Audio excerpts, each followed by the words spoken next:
नमस्कार बच्चों, आज हम वैल्यूएशन ऑफ शेयर्स चैप्टर में एग्जाम्पल नंबर 21, 22 और 23 करेंगे। फर्स्ट हम लेते हैं एग्जाम्पल नंबर 21। 31 मार्च 2019 को परमानेंट लिमिटेड के निम्नलिखित शेष है 25,000 इक्विटी शेयर रुपीज़ 10 ईच, 2,50,000 रुपये। जनरल रिजर्व 1 लाख रुपये। Surplus including 1 lakh for current years profit after tax है। इस 1,25,000 में 1 lakh current year profit include है। Provision for tax for current year profit 1 lakh रुपये। क्रेडिटर्स है 1,75,000 रुपये। टोटल लाइबिलिटीज 7,50,000 रुपये। अब एसेट साइड में बिल्डिंग 1,20,000 रुपये, प्लांट 2,30,000 रुपये, फर्नीचर 20,000 रुपये, स्टॉक 1,25,000 रुपये। डेटर्स 2,50,000 में से provision for bad debts less करने के बाद 2,40,000 रुपये।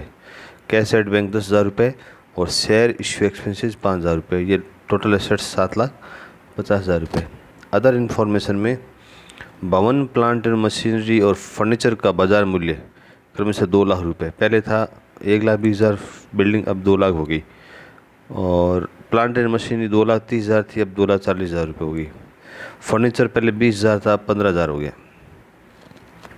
इसी प्रकार का व्यापार करने वाली कंपनियां अपने अंशों के बाजार मूल्य पर 10% लाभ प्रदर्शित करती है। तो ये हमारा नॉर्मल रेट ऑफ रिटर्न हो गया। गत 3 वर्षों के कर के पूर्व लाभ 35,000 वार्षिक वृद्धि प्रदर्शित करते हैं। तो कर से पूर्व लाभ आपको 35,000 वार्षिक वृद्धि प्रदर्शित करते हैं। ख्याति का मूल्यांकन अधिलाभों के 2 वर्षों के क्रय के आधार पर किया जाए। सामान्य औसत के आधार पर, एवरेज प्रॉफिट के आधार पर हमें गुडविल की वैल्यूएशन करनी है 2 वर्षों के क्रय के आधार पर। आपको वास्तविक लाभार्जन दर विधि द्वारा अंश का उचित मूल्य ज्ञात करना है। अतिरिक्त मूल्यह्रास का ध्यान नहीं रखना है। तो actual rate of earning method से अंशों का उचित मूल्य ज्ञात करना। अंशों का उचित मूल्य ज्ञात करते समय क्या करते हैं, तो फर्स्ट आप देखिए solution, calculation of average capital employed. क्योंकि हमें पहले गुडविल निकालनी है तो हमें एवरेज कैपिटल एम्प्लॉयड की ज़रूरत पड़ेगी। तो बिल्डिंग पहले थी 1,20,000 रुपये, अब 2 लाख होगी। प्लांट मशीनरी पहले थी 230 और रिवैल्यूड प्राइस इसकी 2,40,000 है। फर्नीचर 20,000 का था, अब रिवैल्यूड प्राइस 15,000 रुपये। डेटर्स 2,40,000, कोई चेंज नहीं है। Cash at bank 10,000, stock 1,25,000। सभी एसेट्स के बाद हम लेंगे आउटसाइड लाइबिलिटीज में। Provision for income tax 1 lakh, creditors 1,75,000 रुपये। 2 चीज़ आ गई, तो 2,75,000 रुपये आ गए।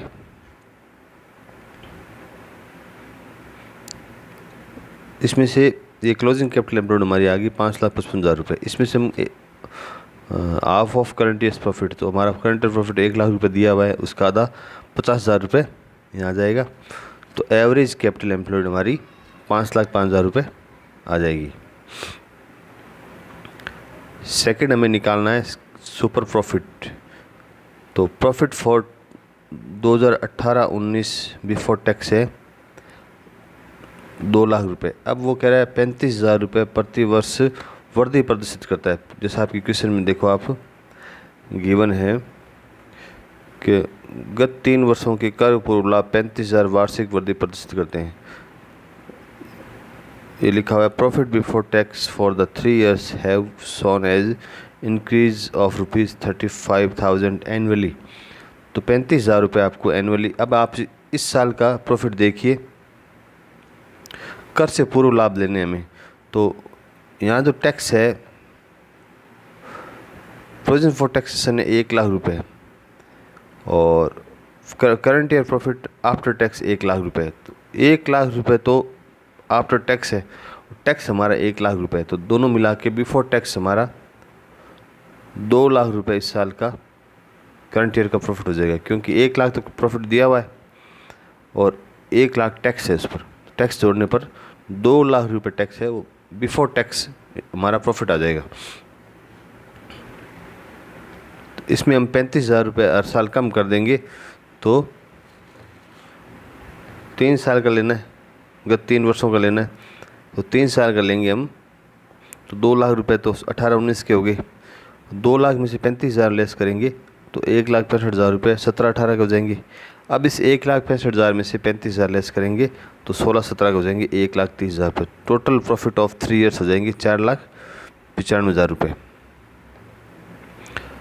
अब एवरेज प्रॉफिट बिफोर टैक्स, इस 4,95,000 को हम 3 से डिवाइड कर देंगे तो हमारा 1,65,000 रुपये आ जाएगा। इसमें इनकम टैक्स हम लेस करें 50% रेट है, क्योंकि 2 लाख पर 1 लाख टैक्स लगा तो 50% रेट है ही, तो इसमें 82,500 इस पर टैक्स लग जाएगा। और फ्यूचर मेंटेन प्रॉफिट हमारा 82,500 आ जाएगा। इसमें से हम नॉर्मल प्रॉफिट लेस कर देंगे 50,500। तो नॉर्मल प्रॉफिट कैसे निकाला? नॉर्मल प्रॉफिट आपको गिवन है, नॉर्मल प्रॉफिट की रेट है 10%, जैसा कि आप क्वेश्चन में दे रखा है 10% है। तो 10% हम लेंगे किस पे? एवरेज कैपिटल एम्प्लॉयड का 10%। एनआरआर का फॉर्मूला क्या है? Average capital employed into normal profit निकालने का फॉर्मूला है average capital employed, average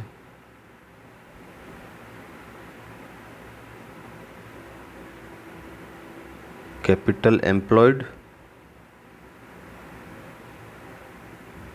into normal rate of return, NRR यानी नॉर्मल रेट ऑफ रिटर्न। तो 5,05,000 रुपये यानी इसका 10% 50,400 रुपये, इसका 10% ले लेंगे तो 50,500 रुपये हमारा नॉर्मल प्रॉफिट आ जाएगा।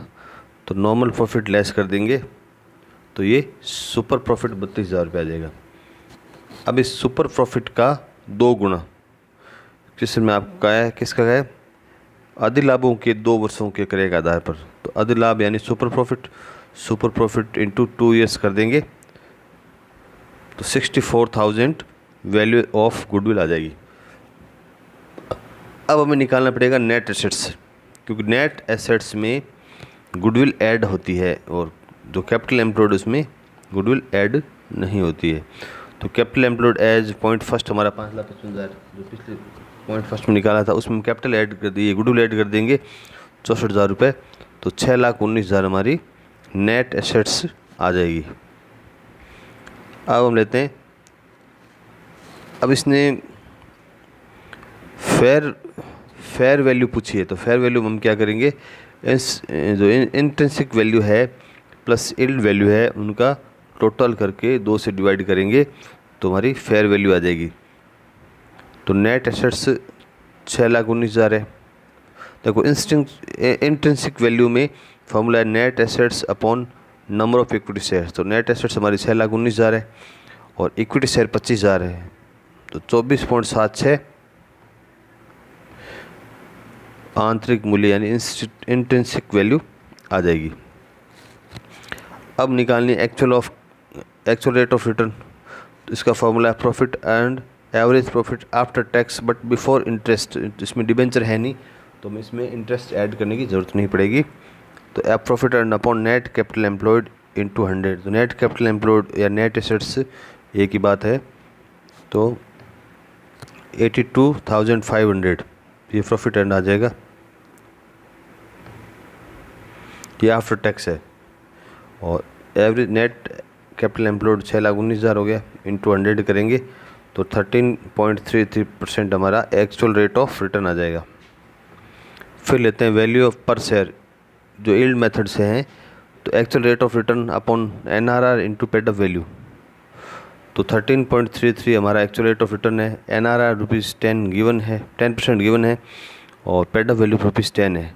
तो 13.33 वापस हमारा वैल्यू पर शेयर यील्ड मेथड से आ जाएगा। अब हम फेयर वैल्यू निकालनी है तो calculation of fair value of shares, तो intrinsic value plus yield value upon 2 करेंगे।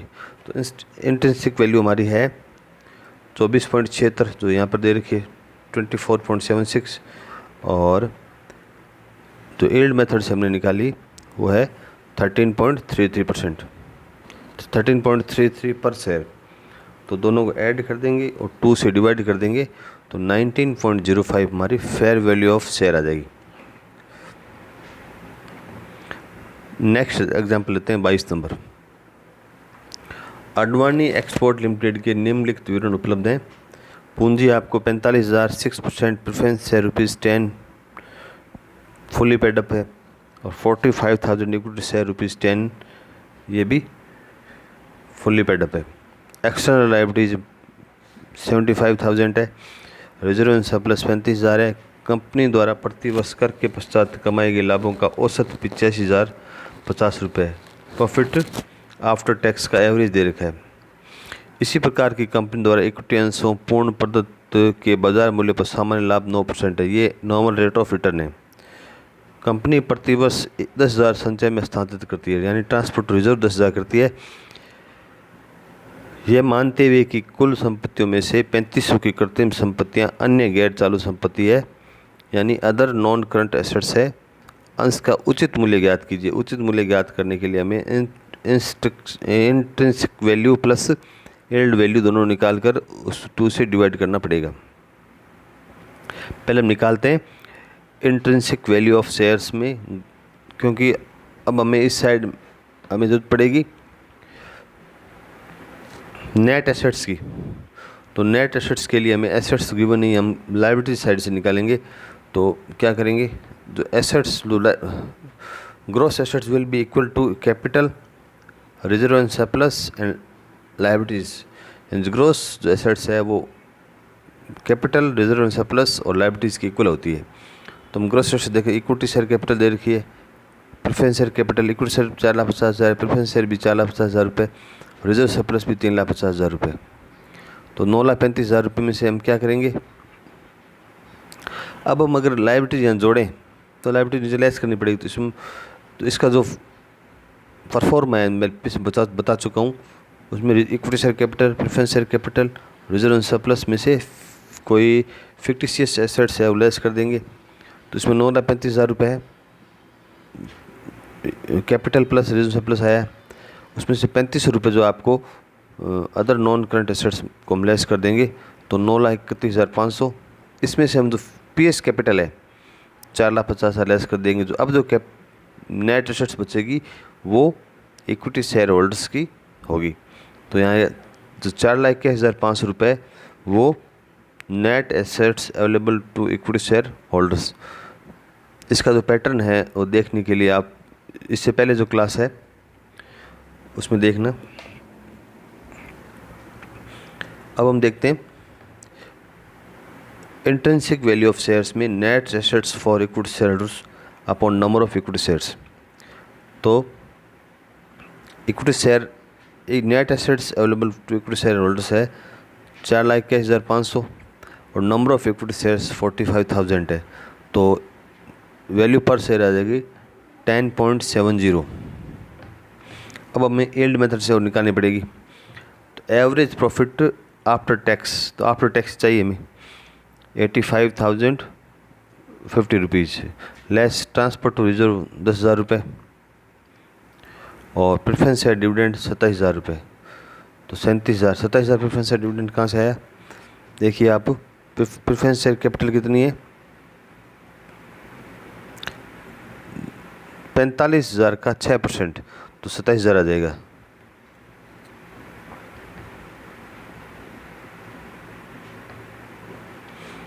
तो प्रेफरेंस शेयर डिविडेंड लेस कर देंगे, दोनों मिला के ये 10,000 और 27,000 मिला के 37,000 लेस हो जाएंगे। तो अब जो profit available to equity shareholder हो जाएगा 48,050 रुपीज़। अब हमें निकालना है expected rate of return on equity capital. तो profit available to equity share holders upon ES capital into 100। तो ये हमारा profit available to equity shareholder 48,050 rupees upon 4,50,000 into 100। तो 10.68% हमारी एक्सपेक्टेड रेट ऑफ रिटर्न आ गई। अब इस बेस पे हम यील्ड वैल्यू ऑफ पर शेयर निकालेंगे। तो expected rate of return upon normal rate of return into paid up value. तो 10.68 हमारी expected rate of return. NRR 9 आपको क्वेश्चन में गिवन है और पेड अप वैल्यू ₹10 है। तो 11.187 यील्ड मेथड से इक्विटी शेयर की वैल्यू आ गई। अब हम फेयर वैल्यू निकाल लिए, तो जो इंट्रिंसिक वैल्यू है प्लस यील्ड वैल्यू है उनको ऐड करके 2 से डिवाइड कर देंगे तो इसकी फेयर वैल्यू आ जाएगी। तो इंट्रिंसिक वैल्यू हमारी 10.70 है और यील्ड वैल्यू 11.87 है, अपन 2 करेंगे तो 11.28 इसकी फेयर वैल्यू आ जाएगी। नेक्स्ट एग्जांपल नंबर 23 देखिए। 31 मार्च 2019 को एम लिमिटेड के शेष अग्र प्रकार हैं। इक्विटी एंड लायबिलिटीज में इक्विटी शेयर ₹10 ईच,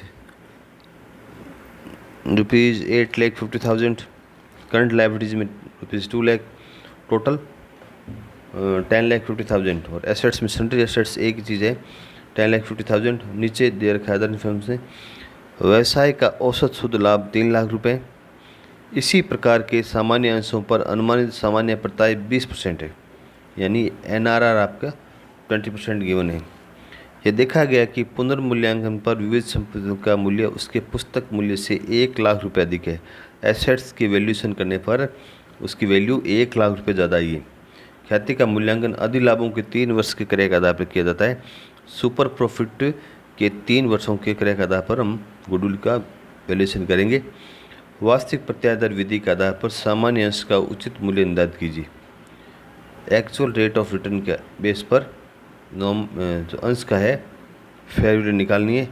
स्थायी संपत्तियों के पुनर्मूल्यांकन के कारण वे मूल्य परिवर्तन पर अतिरिक्त मूल्य आश का भविष्य के आशातीत लाभों की गणना करते समय ध्यान नहीं रखना है। हमें जो एक्स्ट्रा डेप्रिसिएशन है, एडिशनल डेप्रिसिएशन, उसका हमें ध्यान नहीं रखना है। पहले हम कैपिटल एम्प्लॉयड लेते हैं क्योंकि हमें प्रॉफिट वो निकालना है, सुपर प्रॉफिट निकालना है। तो एसेट्स जो पहले 10,50,000 थी उसमें 1 लाख रुपए की वैल्यूएशन करने पर उसमें वृद्धि हुई है तो 11,50,000 रुपये हो गए। और करंट लायबिलिटीज़ 2 लाख रुपये, तो 9,50,000 रुपये हमारा कैपिटल एम्प्लॉयड आ गया। एवरेज नेट प्रॉफिट 3 लाख रुपये गिवन है। एवरेज जो प्रॉफिट आपको 3 लाख रुपये इसमें दिया हुआ है। और NRR 20% गिवन है। तो एवरेज प्रॉफिट 3 लाख और 9,50,000 रुपये एवरेज, क्योंकि इसमें जो करंट ईयर प्रॉफिट वो हमें दे नहीं रखा तो हम इसको एवरेज कैपिटल एम्प्लॉयड मान लेंगे। तो 9,50,000 इंटू 20%, तो 1,90,000 हमारा नॉर्मल प्रॉफिट आ गया। तो एवरेज प्रॉफिट में से नॉर्मल प्रॉफिट लेस करने पर सुपर प्रॉफिट 1,10,000 रुपये आ जाएगा।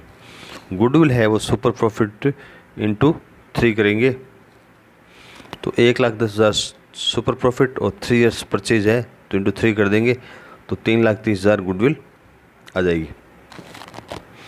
अब हमें calculation of intrinsic value of share, तो इंट्रिंसिक वैल्यू में हम गुडविल नेट एसेट्स निकालते समय गुडविल ऐड करेंगे। तो गुडविल आप देखिए, sundry assets less current liabilities करने पर हमें 9,50,000 रुपये यहाँ जो निकाला था उसमें हम गुडविल ऐड कर देंगे। गुडविल ऐड करेंगे 3,30,000 रुपये, तो net assets oblique net capital employed हमारी 12,80,000 रुपये आ गई। अब निकालते हैं इंट्रिंसिक वैल्यू पर शेयर। तो net assets upon number of equity shares, तो 12,80,000 हमारा नेट एसेट्स है और शेयर्स है हमारे पास में 85,000। तो टोटल जो इंट्रिंसिक वैल्यू पर शेयर हमारी 15 रुपये 6 पैसे यानी 15.06 इसकी वैल्यू आ जाएगी। अब हमें यील्ड वैल्यू निकालनी है, तो इसमें actual rate of return formula है profit earn upon net capital employed into 100। तो प्रॉफिट आपका 3 लाख गिवन है, नेट कैपिटल एम्प्लॉयड 12,80,000 रुपये इंटू 100 है तो 23.44 एक्चुअल रेट ऑफ रिटर्न आ जाएगी। इस बेस पे हम यील्ड वैल्यू पर से निकालें तो actual rate of return upon normal rate of return into paid up value. तो एक्चुअल हमारी 23.44 है, नॉर्मल रेट ऑफ रिटर्न हमारी 20 गिवन है इंटू 10 पेड अप वैल्यू है तो 11.72 यील्ड वैल्यू पर शेयर आ जाएगी। अब हमें फेयर वैल्यू निकालनी है, तो intrinsic value plus yield value दोनों को ऐड करके 2 से डिवाइड कर देंगे तो ये फेयर वैल्यू आ जाएगी। तो इंट्रिंसिक वैल्यू हमारी 15.06 है, यील्ड वैल्यू 11.72 है और 2 से डिवाइड करने पर 13.39 हमारा फेयर वैल्यू पर शेयर आ जाएगा। धन्यवाद।